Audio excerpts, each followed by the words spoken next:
Everyone was trying to make a better candle, better wax, better fragrance, longer burn time. In a saturated candle market, brands were fighting for attention by competing on product features. But in 2016, one brand did something completely different. They ran a simple Facebook ad. No complicated product demonstration. No technical specifications. No claim about having the world's best candle. Just one question. If your hometown had a scent, what would it be?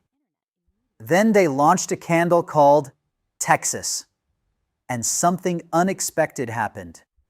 The internet started arguing. Should Texas smell like dry prairie grass or a smoking barbecue pit? People tagged their friends. They debated in the comments. They started asking, where is the California one? What does New Jersey smell like? People weren't simply looking at a candle anymore. And that simple idea helped drive the brand to seven-figure revenues within months. So here's the question. How can a $30 candle become a $1 million business without winning on product features? The answer is simple. They weren't selling a scent. They were selling identity. Stop selling the product. Think about a normal candle, wax, a wick, fragrance, burn time. These are functional features. And when every competitor has similar features, what happens? The product becomes a commodity. Customers compare. Which one smells better? Which one burns longer? Which one is cheaper? And eventually, brands enter the same race. Better features, lower price, more promotion, lower margin. But Homesick changed the equation. Instead of wax plus fragrance equals product value, they built something very different. Memory plus belonging equals identity. Put the word Texas on a candle, and suddenly, that same glass jar means something completely different. It is no longer just a candle. For someone from Texas, it can represent home, pride, belonging, a place they miss, a part of who they are. The physical product stayed simple, but the meaning became much bigger. And that is the power of an identity product. The customer isn't just thinking, this smells good. They're thinking, this is me. Don't guess the emotion. Research it. But there is another important lesson here. Homesick didn't simply say, let's make something emotional. They went to the people who actually lived there. They surveyed locals and explored the memories connected to a place. What does the air feel like? What trees do you remember? What does the earth smell like after rain?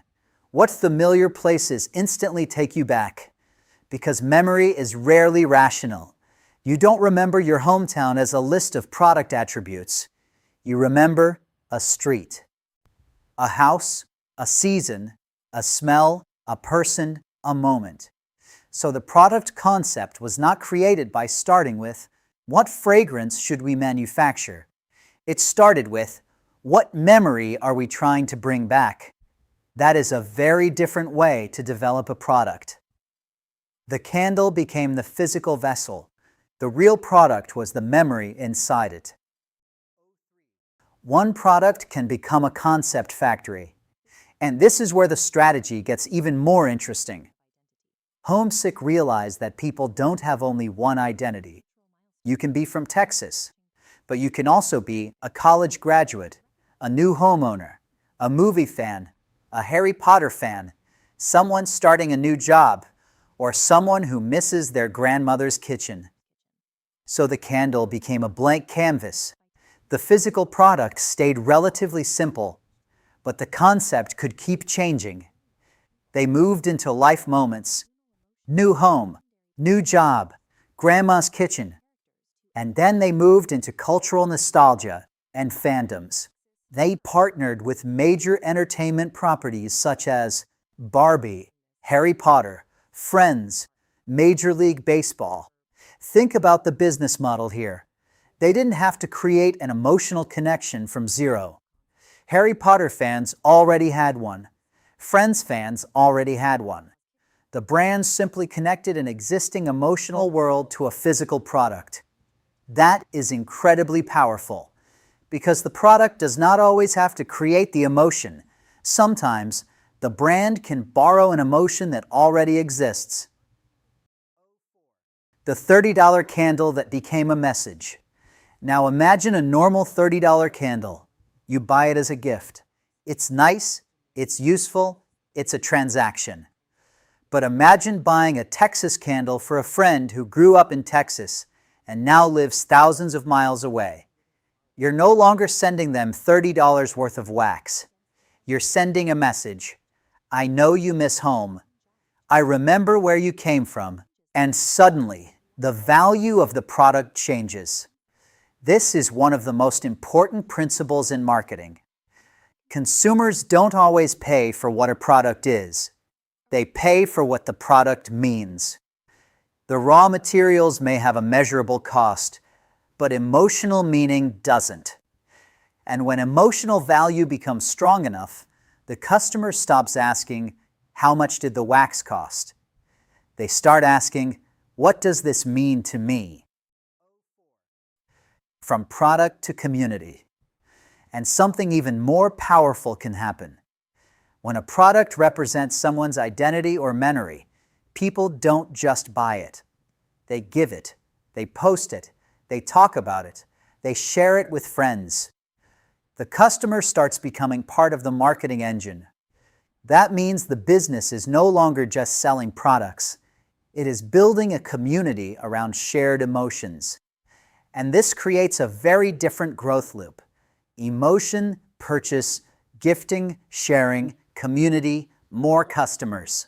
That's much more powerful than simply saying, buy our candle because our wax is better. But then they made a classic scaling mistake. Now here's where the story gets interesting.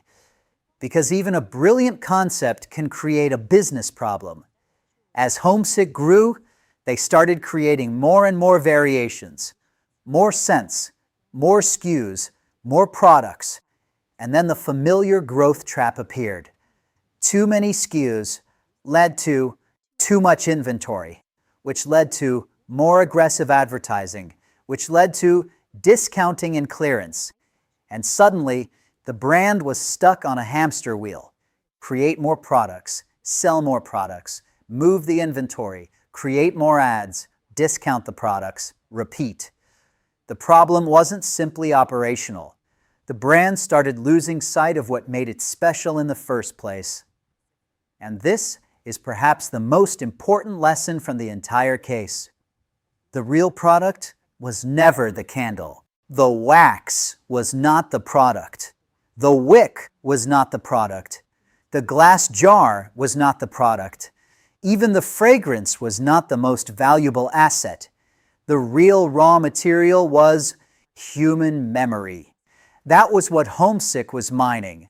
They were taking something invisible and giving it a physical form, a memory, a feeling, a sense of belonging, a moment from the past, and putting it inside a box. That's what made the product difficult to compare. Because you can compare wax quality, burn time, fragrance, price, but how do you compare the feeling of going home? How much is a childhood memory worth? How much is nostalgia worth? Nostalgia has no list price, and that is where a commodity can become a brand. So when you look at your own product, don't only ask, how can we make it better? Ask a more important question. What can this product mean? What identity can it represent? What memory can it bring back? What feeling can it own? What existing emotional world can it connect to? Because the strongest brands don't simply put better features into a product. They put meaning into it. And when customers stop buying your product only for what it does and start buying it for what it says about them, You stop competing only on features. You stop competing only on price. And you start building something much harder to copy: a brand. So here's the question for you. Are you selling wax and wicks? Or are you bottling a feeling your customer already cares about?